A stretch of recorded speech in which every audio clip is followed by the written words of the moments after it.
وأما من خاف مقام ربه ونهى النفس عن الهوى فإن الجنة هي المأوى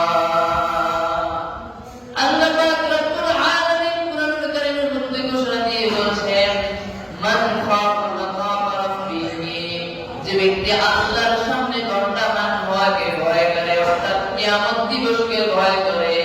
এটা day of judgement, ওই যে রিজারেকশন, কিয়ামতের যে দিন যেখানে পাপ এবং নেকি এবং নেক আমল এবং বদ আমল ওজনে যে পাল্লা দিয়ে দেওয়া হবে, মাপা হবে, ওই দিনের অবস্থা আল্লাহ বলতেছেন।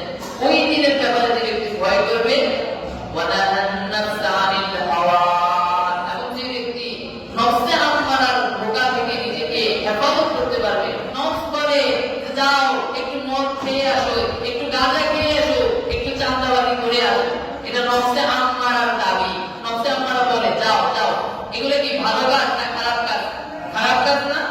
এই খারাপ কাজের দিকে এগিয়ে দেওয়ার জন্য সাহায্য করে যে নফস, ওই নফসের নাম হচ্ছে নফসে আম্মারা। নফসে আল্লাহ বলতেছেন যে এই নফস থেকে বিরত থাক আর আপনি আল্লাহর কাছে সাহায্য চাও। এখন আল্লাহ বলতেছেন ওয়া আম্মা মান খাফা মাকাম রাব্বিহি ওয়া নাহান নাফসা আনিল হাওয়া, যে নফসে আম্মারাদের কুপ্রকৃতি থেকে নিজেকে হেফাজত করবে এবং কাল কিয়ামতের ময়দানে আল্লাহর সামনে দাঁড়ানোকে ভয় করবে, তার জন্য কি পুরস্কার? আল্লাহ বলতেছেন ফাইন্নাল